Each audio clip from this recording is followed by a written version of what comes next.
So a lot of people have been talking about what's the identity of this 49ers team. Last year, this squad came off that Super Bowl, lost a few guys, but got some new pieces, including you. Coming to this team as somewhat, let's say, the new guy, coming in, what was your impressions of the team, and how has that kind of developed over the last few months? Our foundation's already been built here, and we have such great leaders on the team. I was able to just come in and kind of fall in line. When the standard's set, you got to live up to that. And, with the guys that was here before me and the guys that played last year, they kind of, showed me the ropes and let me know how it's supposed to be done.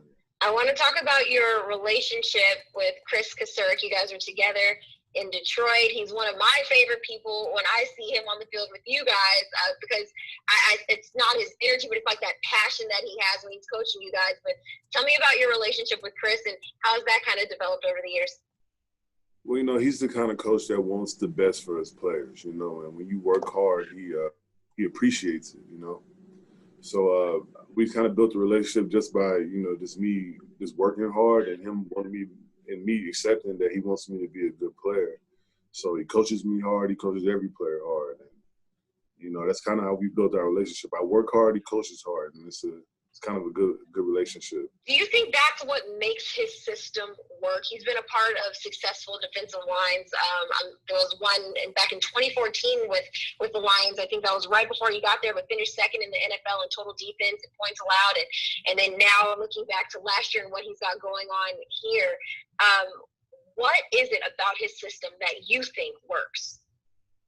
I think it's a testament to him. I think he coaches every player the same. I think no matter if you're a Pro Bowler or you're the last guy on the rotation, he's going to coach you the same way, and he's going to expect you to be able to do the same thing when you go into the game. So I think that's where you see guys that you haven't heard of, come in and make plays and come and play well. It's because that he coaches everyone the same, and everyone, if we're in the league, we all have, some type of talent.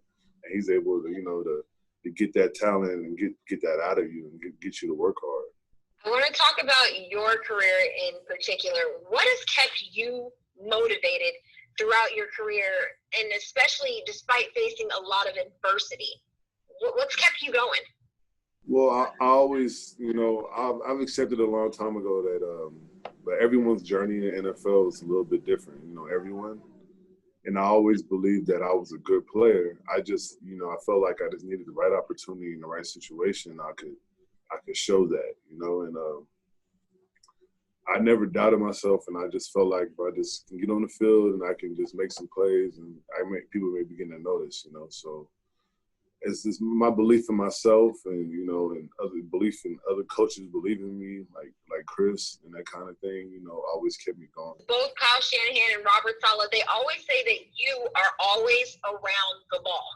How do you keep your motor going throughout, these practices, these games, and what is keeping you going? How is that just keeping you so in tune with where to be? I just have to feel it, and you're my thought process behind it is like you only get 16 of them. You only get so many plays, guaranteed. So I just try to make every play I can and try to be around the ball as much as possible. Like growing up, I always felt like if I can be in the camera, then that means I'm working hard. So I just try to work hard and try to not waste any reps when I'm out there. Doesn't seem like you're wasting any reps. Currently leading the 49ers with 3.5 sacks, leading with 11 quarterback hits. Is this how you envisioned your arrival to San Francisco being? I expected to play well, but I not under these type of circumstances. I plan to come in and play well and contribute in some type of way, in some type of fashion, but never did I think that at this point I would have been like the starter or something like that. I just kind of felt like I would be a contributor. I would come in and I would just, help guys out and make an impact where I could, And now fast forward, you're one of the prime contributors on this D-line. And as we talk to guys, Eric Armstead brings up your name, a few of the other guys, but you've been one of the key contributors and one of the guys that this locker room seems to look towards. But I want to talk about this D-line as a whole. And when coming into the season, people look at those names like a Nick Bosa and a Dee Ford, and rightfully so. But I want to know, who do you think is maybe an underrated player that people should be aware of?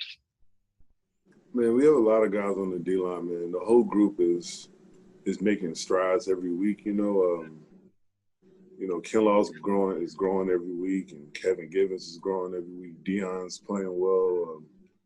It's the entire group. I think, we had some big names before. I think you're going to see more of a group effort, more of a unit that's attacking you from as a group.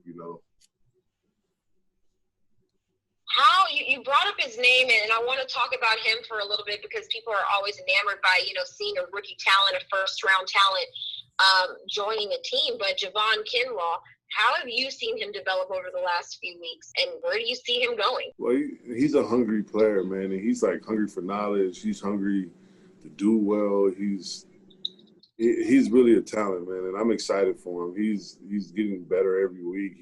And not to say he's not already better, he's just doing a great job. And I'm excited for his career and where it's going to go for him. And he has the passion for it, and he has the mind for it. So I know he's going to do great things. You love to hear it.